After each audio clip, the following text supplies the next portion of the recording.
Hi everyone, and welcome back to my channel. So it is very chilly outside, so I thought I would sit by the fire, give this video a nice ambiance and make me warm as well. Also, I don't know if you guys have ever had one of those days where you felt it might have just been better if you hadn't gotten up at all. Well, that's kind of what my day has been like so far. And for those of you who want to hear about my horrible, no good, very bad day, I will tell you at the end of this video.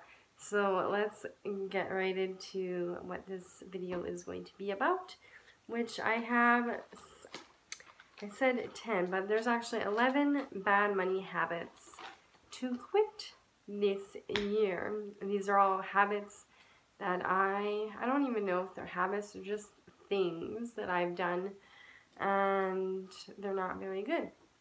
So let's get started. The very first one is not writing down every penny, and this goes for money that you've made and money that you've spent.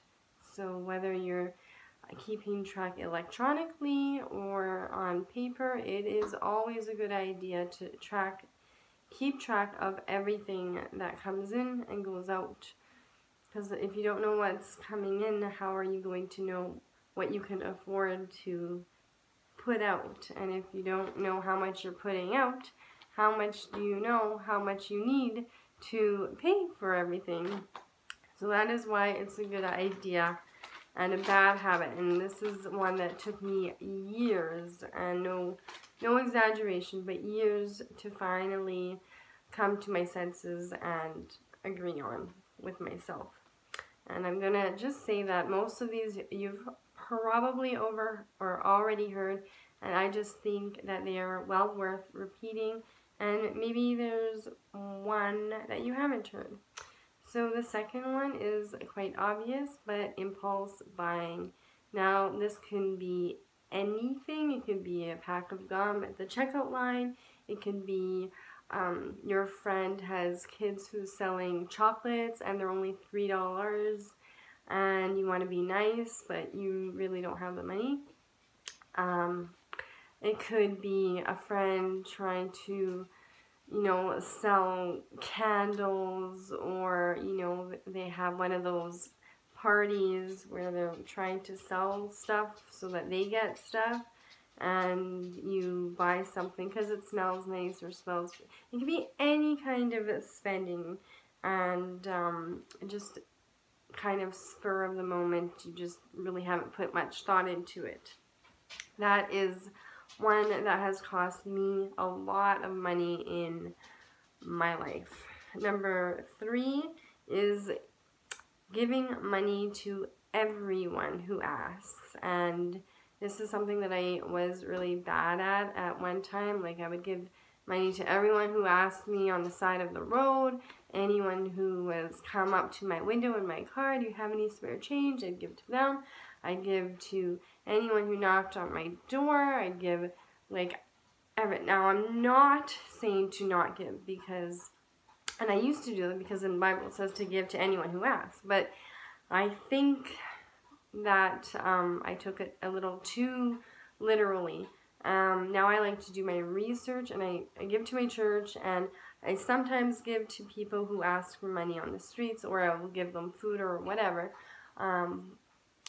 But as far as organizations who ask for money and people that ask for money, like when you're in the grocery store, even if it's $1 or $2, I like to know a little bit more about the organization, because they could be unethical, they could be testing on animals.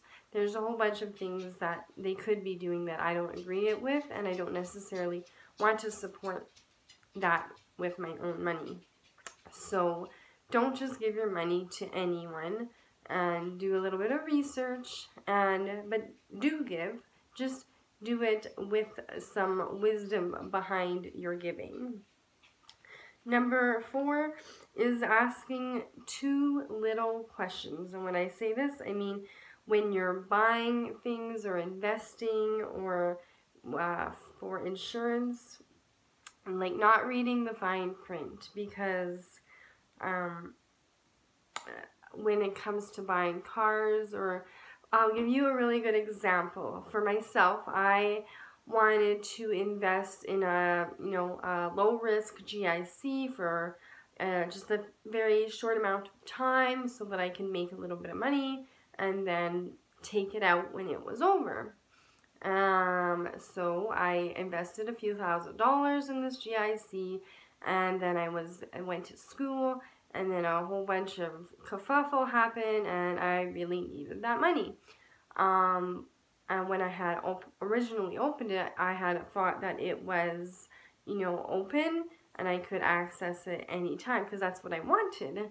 But I didn't ask enough questions, and the nice man who was super nice when I was giving them my money turned into this awful, evil person who was not giving my money. And it took me over a month and a lot of back and forth, and it cost me hundreds and hundreds of dollars to get my money back when it was my money. And needless to say, I closed all of my accounts out of that credit union, and I took my money and I put it elsewhere. But yeah, it was just a gong show, and I will never do that again. I will read everything, and I will ask a lot of questions, and this can go for anything that has to do with you putting your money into something, whether it be a business, school even, it could be, insurance, and all kinds of investments. Just always ask a ton of questions to make sure you know what you're getting yourself into, especially insurance, because a lot of that fine print people don't read, and then when something happens, they're like, oh, well, you didn't have this, or you did this, and it says right here in this tiny little printing that, now all this money, so you've just spent thousands of dollars on insurance, and you're not getting anything back. Anyways, next one is investing in, I don't know what they call them, but not pyramid schemes, but like those businesses where you have to have people come in and join you, and then you sell stuff, and then you have more people under you, and then they sell stuff, and then you get commission, and then you have to invite, like those parties that I was talking about. I have been taken advantage of by quite a few of these businesses, and I will say that I've never actually made a lot of money. Now, I'm not saying that all of these businesses are bad, but I will say that for someone who doesn't have a lot of money and isn't like a very popular person, I guess, which I am not, then it is, and they always say it is a great way to make some fast cash, make your own hours. But believe you me, it is not. You're just going to lose, your hundreds, sometimes even thousands of dollars that you just put into the business for, a few samples of things that you could have bought elsewhere. And it is not fast cash, and you will never make your money back unless you know a lot of people who have money. And when you're in a small group where everybody's kind of in the same boat, no one has a whole lot of money, or they're trying to save money, then your business isn't going to do as well, because the whole business is, selling your business and selling products. And yeah, so it has just been never a good thing for me. Number 6 is not putting away money for specific things. Like, I have sinking funds for everything now, and then I have my specific RSPs, and then I have 2 other specific savings accounts. So basically just telling your money what you're saving for specifically, because if you're just putting it into a savings account and it's just savings, then you could take it out for anything, and you really don't have any straight goals of what you're saving for. Number 7, I know you've heard this before, is not investing for your retirement. I don't know if you know this, but time flies really quickly, and in a blink of an eye.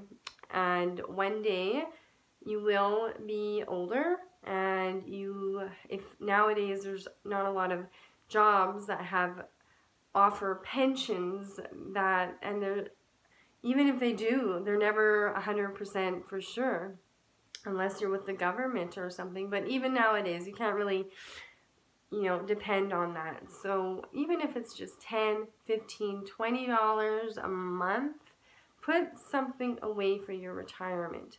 And the good thing about RRSPs, for most of them, if you don't lock them away, if anything were to happen, let's say you got unfortunately sick, and I've known a lot of people in this, and you need that money to, because you're not going to be around forever, maybe you want to use that money for, living in the now and just doing stuff with it, or whatever. If you do actually need that money, mine has always been available for me to take it out if I've needed it, and I have taken out of it twice, which is also another bad habit.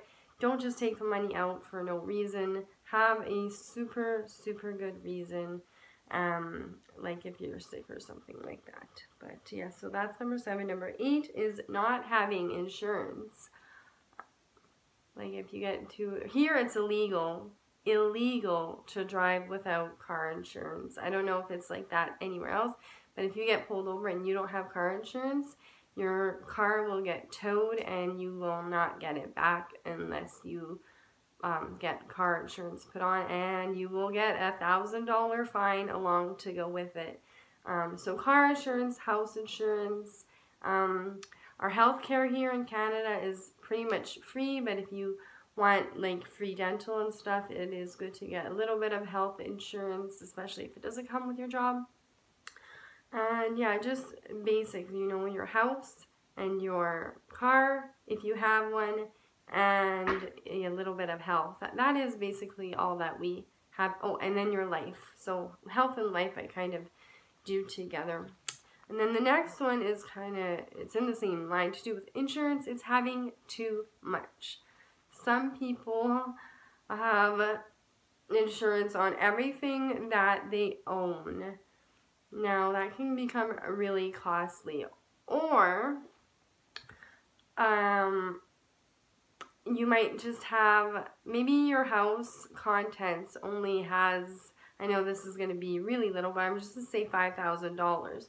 But if you're paying for insurance to cover, $100,000 worth of stuff in your house, but you only have $5,000 worth of stuff, you're going to be paying a big, huge insurance fee every month. And the most I would do is a little bit over what you have, because if you have to replace everything brand new, or because sometimes it takes time to replace everything used. But anyways, too much insurance is going to cost you an arm and a leg, and I don't own that many things, so I don't really have to insure anything. But I used to have insurance on like our Nintendo and jewelry and stuff like that, but I don't anymore.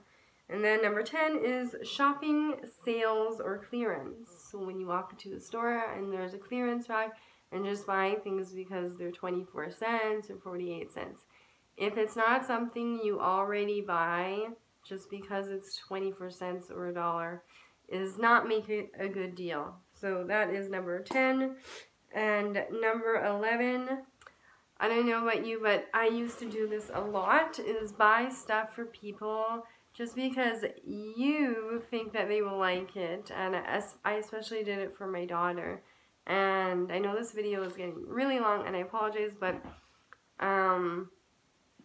I don't do that anymore. Save your few dollars, because 90% of the time, they don't need it, and it's just something, and they might like it, and it bring them joy for a moment, but I'm sure just by going for a visit, or, making some cookies and giving them that, will bring them just as much joy than going out and spending whatever amount of dollars it is to bring them that moment of joy from opening a gift. So, and this is, I'm not talking about birthdays or anything. I'm talking about just because. And doing that all the time can empty out your pocketbook. So those are my 11 things. And now this video is 15 minutes long, and it's already too long. I'm not going to get into why my day was bad, but maybe in tomorrow's video I will share that with you. Okay, so until the next video, I love you and thank you so much for watching, and see you next time. Bye!